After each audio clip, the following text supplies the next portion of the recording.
The murder of a young girl on Halloween night leads to the capture of 2 serial killers. Sound intriguing? Then you've hit the right spot.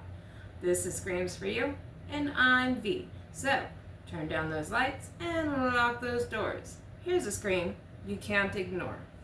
Alright, making a foot loaf tonight.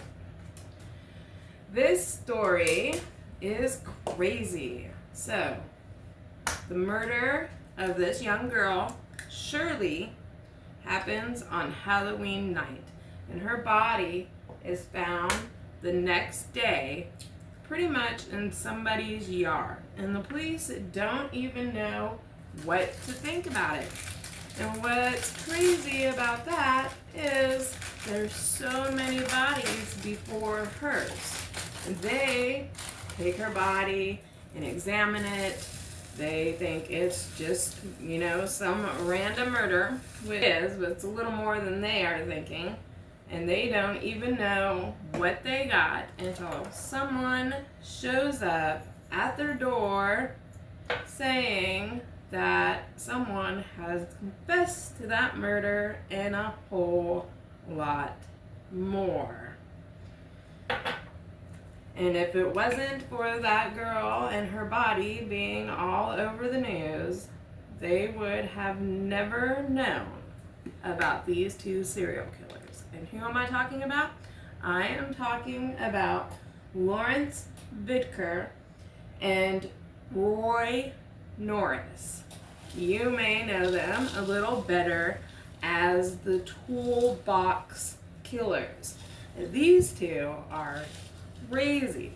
Both of them in and out of jail all of their lives. And what makes it even crazier about the fact that they're in and out of jail is that they had some serious offenses that could have kept them behind bars for way much longer and probably could have prevented this. And they actually met in jail, and they talked about how much they would love to go on a murder spree together. And one of them waited for the other one to get out of jail, and that's exactly what they did. They started with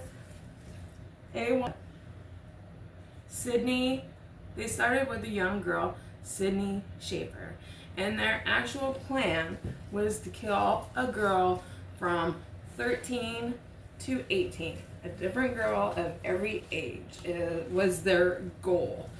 And these 2 were pretty much getting away with it. 2 weeks after their first murder, they kidnapped 2 more girls and do the same thing. And then another one after. 2 weeks later, they kidnap a girl and do the same thing.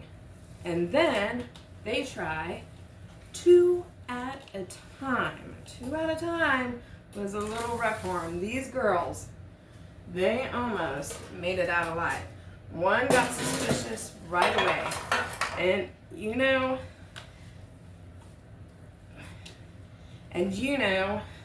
we've all heard of those vans, and this is where that fear comes from. Those vans with no windows. I have one that drives down my road, and every time I see it, I think of it as a murder van. I don't know anybody who doesn't.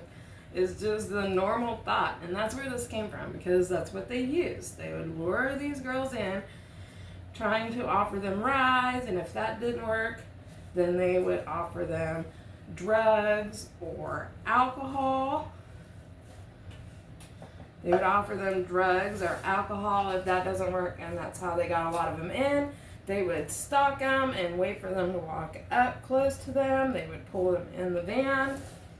Just all kinds of crazy stuff. And they got these 2 girls in their van, and after they did this, one of them tried to escape. She knew that something was going on. The other one realized was up. She tried to escape. There was a big chase that ensued, and we know all this because this is what they say happened. And after they would kill these girls, they would take them out and dump them off into the hills. Now, these two were two very serious killers. I think they might be a couple of the scariest killers. Their second victim, they kept for 2 days straight. They would torture them, and what is worse is that they would do audio recordings of them. And I hear you can find them. I didn't dare look them up because that's just too sad and too much for me. I don't want to hear some little teenage girls begging for their life, you know. It's a lot. I don't know how anybody could handle that. But they found all of these recordings once the police got them, and they found tons of Polaroid pictures, and their downfall was Shirley.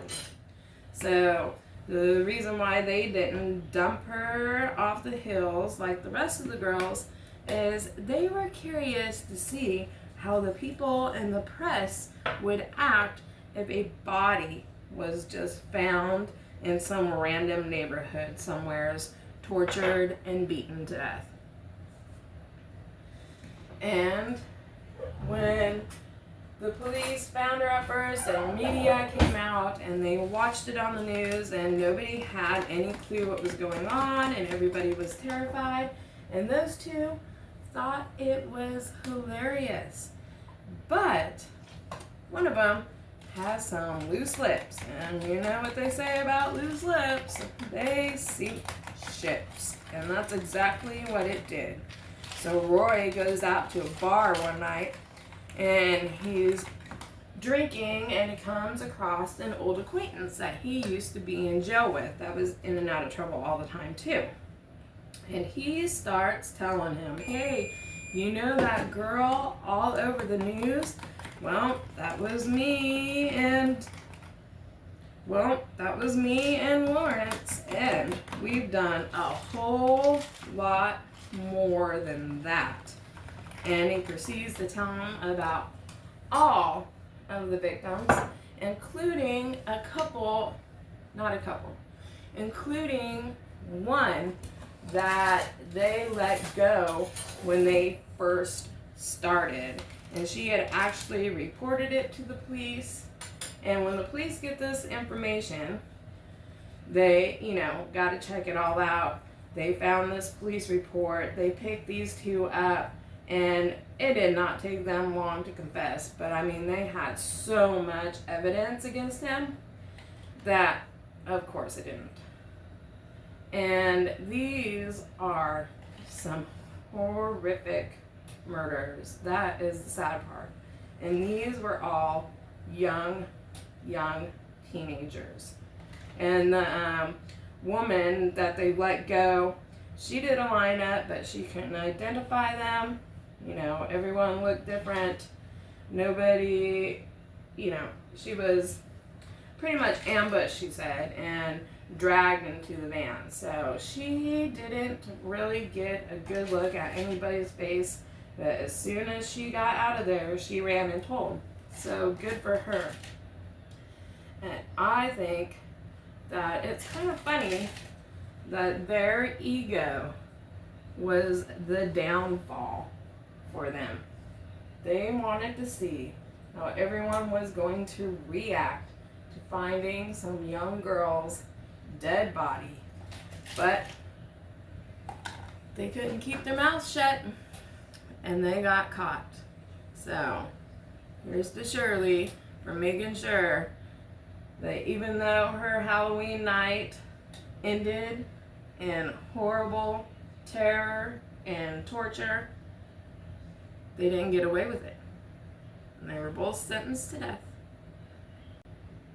So that was the horrifying story about how one girl's death unraveled the lives of two serial killers. Thank goodness for her.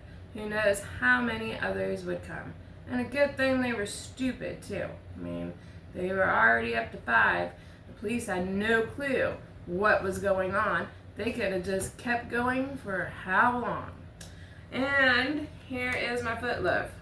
Doesn't really look like a foot, but it does look yummy.